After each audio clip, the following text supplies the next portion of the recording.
Olá pessoal, a nossa quarta aula da disciplina de tomografia computadorizada. Na aula de hoje nós vamos falar um pouquinho sobre os efeitos que a radiação pode causar em nosso corpo, né? Os efeitos estocásticos, determinísticos, né? Mais um pouquinho sobre a radioproteção. Radioproteção e efeitos da radiação, tá? Então, assim, vamos falar mais uma vez, nós já temos falado na aula anterior, todos os cuidados que nós precisamos ter quanto à radiação, né, por ser ionizante, né, ela ser nociva à saúde, né, e quais são esses efeitos que ela pode trazer para para o nosso corpo, né.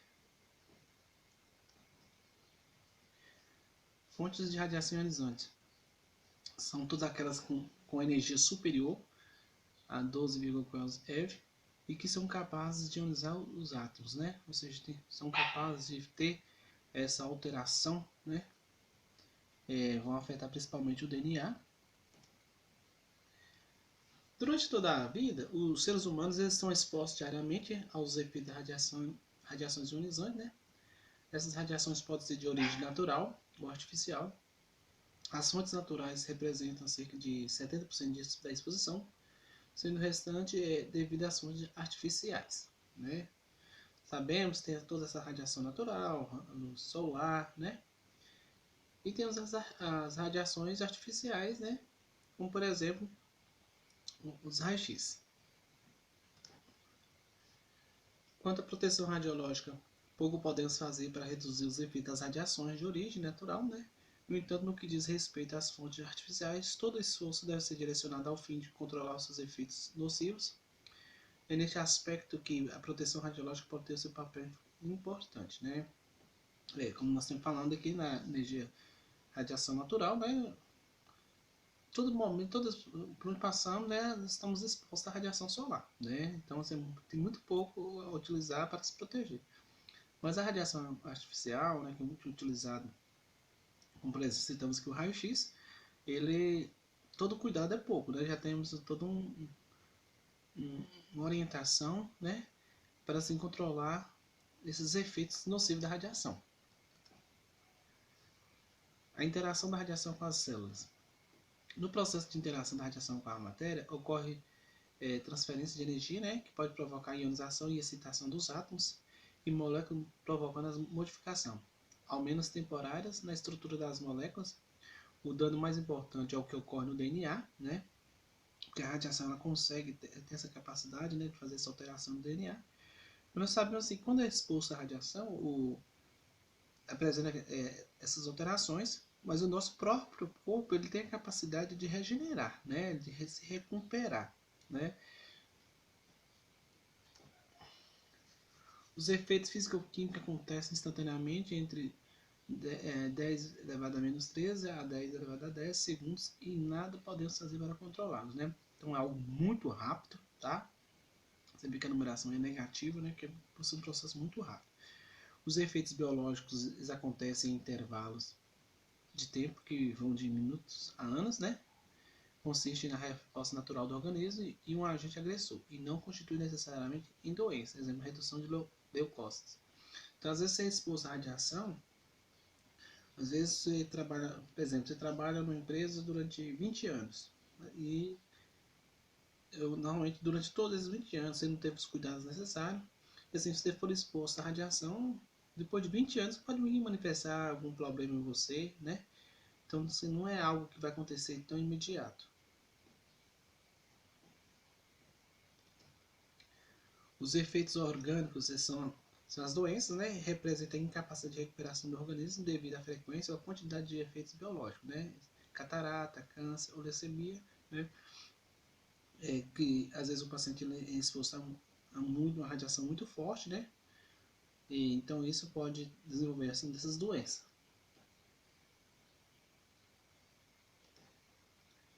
Tipo de exposição e seus efeitos. A exposição externa é resultante das fontes externas ao corpo, proveniente de raio-x ou fontes radioativas, né? Exposição interna resulta da entrada do material radioativo no organismo por inalação, ingestão, ferimentos ou absorção pela pele. O tempo de manifestação dos efeitos causados por essas exposições pode ser tardio, os quais se manifestam após 60 dias, ou imediatos, que ocorrem num período de poucas horas até 60 dias, né? Vocês vão ver, quem estudou lá em medicina nuclear, né, um tipo de exposição interna, né, na disciplina medicina nuclear, se vocês lembrarem aí, que nós já temos trabalhado, um tipo de radiação externa, né? E o raio-x é uma exposição externa. Temos lá a braquioterapia, por exemplo, ela é um tipo de radiação interna. E quando naquele acidente que aconteceu lá em Goiânia, né, ele também, eles ingeriram uma fonte, no caso foi o Césio 137, né, então estava ocorrendo uma exposição interna também. Quanto ao nível de dano, os efeitos podem ser somáticos, que acontecem na própria pessoa irradiada, ou hereditários, os quais se manifestam na prole do indivíduo como resultado dos danos causados pelas células dos órgãos reprodutores, né? Como tem dito aqui, uma das alterações que a radiação ionizante é capaz é de fazer essa alteração no DNA.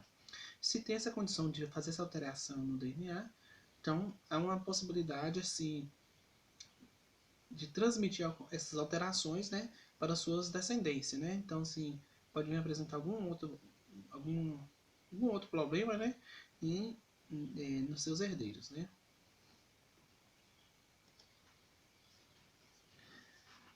Efeitos biológicos das radiações ionizantes. Os efeitos biológicos das radiações ionizantes podem ser estocásticos e determinísticos. A principal diferença entre eles é que os efeitos estocásticos eles causam a transformação celular, enquanto que os determinísticos causam a morte celular, né? O estocástico, né, é a longo prazo, né, gente? E o determinístico já é algo que mais imediato.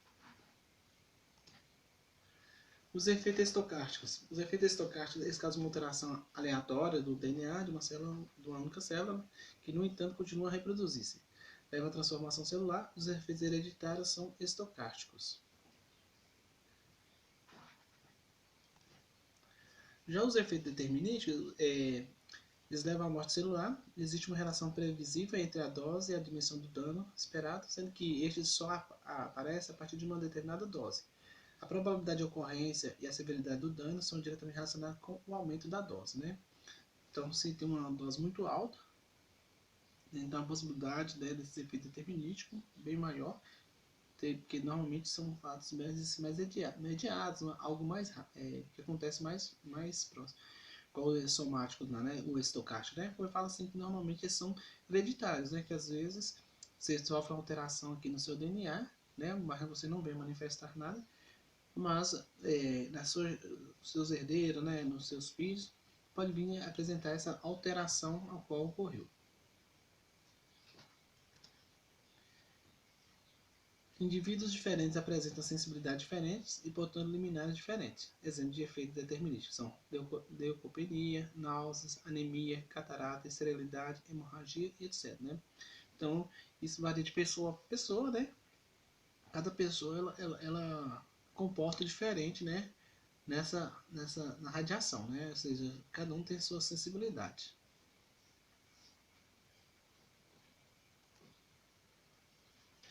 Propriedades dos sistemas biológicos.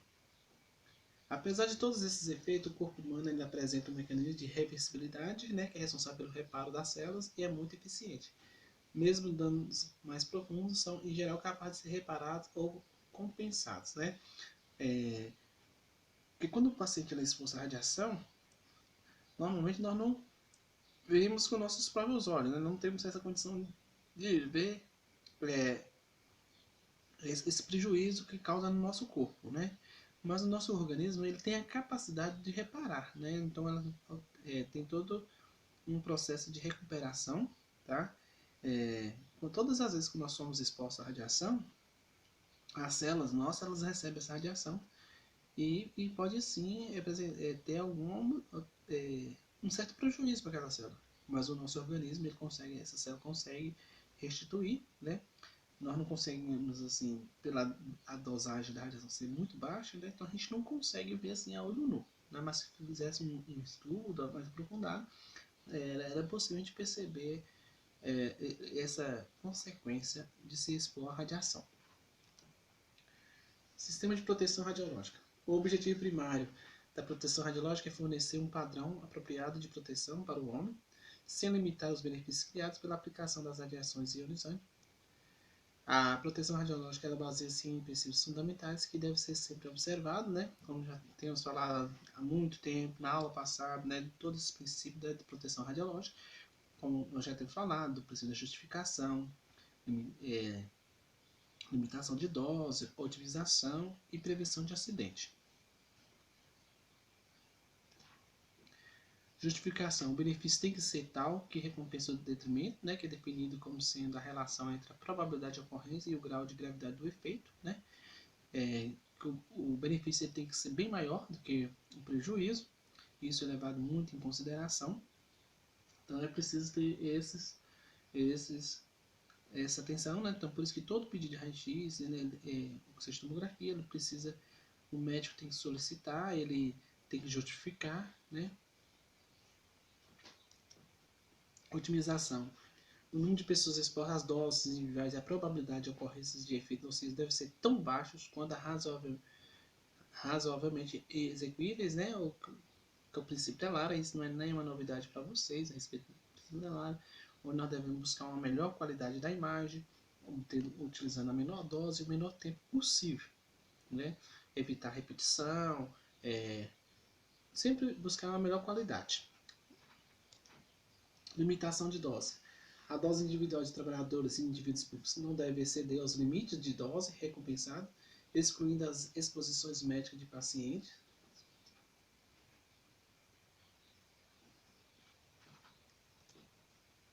Prevenção de acidente.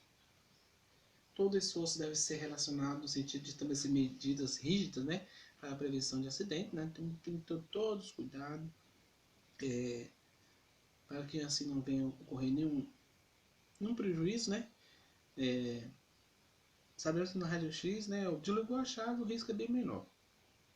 E já quando você manipula uma radiação natural, né, tipo uma radioterapia, né, você tem que ter todo cuidado para a cápsula, a medicina nuclear, tem que ter toda essa atenção para evitar qualquer tipo de acidente.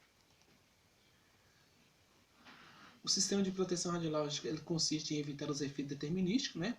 Uma vez que existe um limiar de dose, manter as doses abaixo do limiar relevante e prevenir os efeitos estocásticos, fazendo um uso de todos os recursos disponíveis de proteção radiológica, né? Então, assim, todos os EPIs são equipamentos de proteção individual, né? O dosímetro, né? O dosímetro ele não entra como um EPI, mas ele é fundamental porque o dosímetro é nele que vai ter essa monitorização, monitora, né, essa quantidade de radiação que o profissional vai estar recebendo. Prática versus intervenção. Prática é qualquer atividade humana que possa ressaltar uma exposição à radiação. Intervenção é qualquer atividade humana que possa reduzir a exposição total.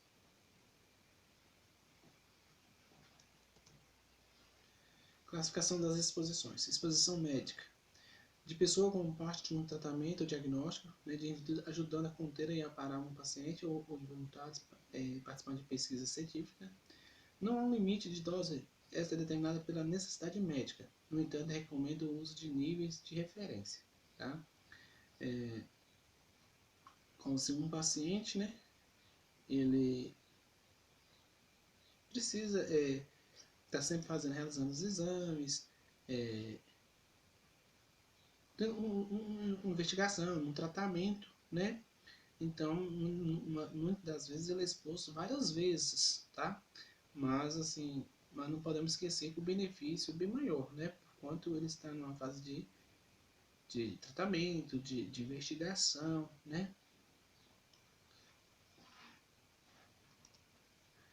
Exposição ocupacional é aquela ocorrida no ambiente de trabalho, tá? No hospital, né? Então, por isso que é todo monitorado, a sala de raio-x, as paredes têm que ser baritadas, né? Para que assim não venha levar uma exposição dos demais profissionais. Exposição do público são todas as outras, né? Ou seja, são os pacientes, né? Principalmente, vamos dizer assim, então, os pacientes, acompanhando, tudo aquilo que for necessário está exposto à radiação. Frequência e tipo de exposições. A frequência e a intensidade das exposições podem ser bem variadas. Exposição 1, que é a radiografia convencional, né?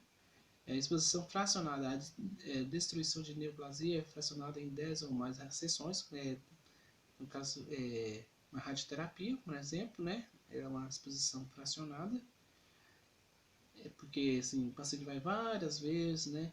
A radiação entra de um lado, entra para o outro, entra por baixo, lateral. A exposição periódica é originada da rotina de trabalho com materiais radioativos, né? Exposição corpo inteiro, irradiadores de alimentos, acidentes nucleares, né? É quando expõe tudo aquilo que está sendo investigado acaba sendo exposto. Exposição parcial. Acidentes, pessoas que manipulam radionuclídeos, exposição das mãos, né? Principalmente, que está manipulando. Exposição colimada é a radioterapia. O feixe colimado da região do tumor, né? Porque na radioterapia não é o corpo inteiro, né? Simplesmente no ponto onde está localizado aquele nódulo, né? Aquilo que está sendo fazendo a terapia. Feixe intensa, esterilização ou conservação de alimentos.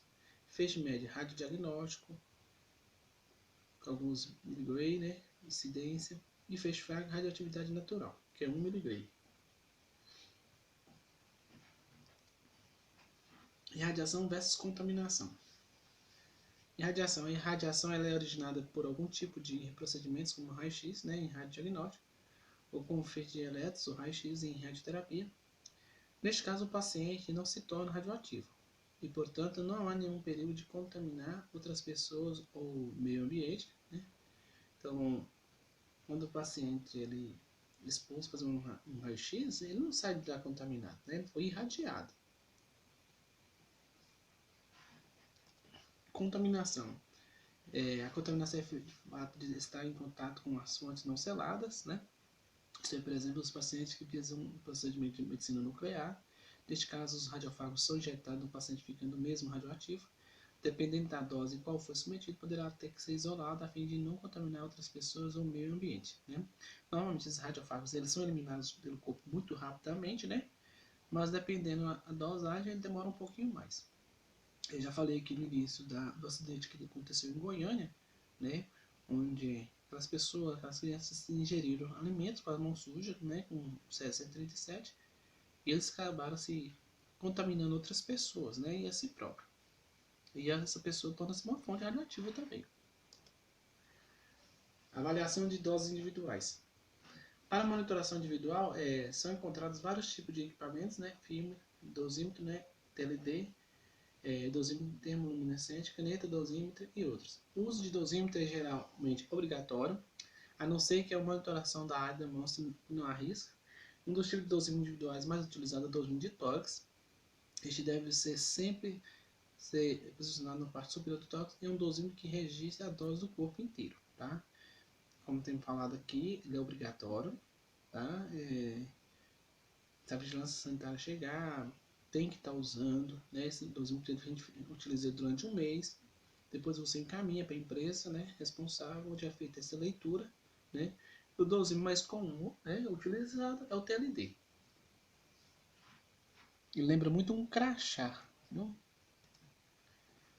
Testes de controle de qualidade. Os testes de controle de qualidade permitem que se obtenham equipamentos estáveis que reproduzam o mesmo padrão de imagem para uma determinada técnica radiográfica. A padronização da técnica radiográfica visa maximizar a qualidade da imagem, tá? Sempre todos os aparelhos eles têm que ter esse teste de controle de qualidade, tá? A vigilância sanitária também exige isso. Temos lá o teste de constância, tá? Onde faz todo o equilíbrio para ver se não está tendo uma radiação de fuga, né? Se a imagem que você vai obter são imagens de qualidade.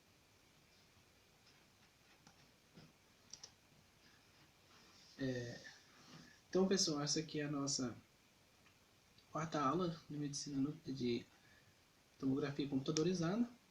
É uma parte bem teórica, né? Mas bem tranquila, porque são vários fatores que creio que você já estudaram tanto comigo quanto com outro professor, mas que é muito importante você ter esse conhecimento, tá? Então fica assim, até a nossa próxima aula.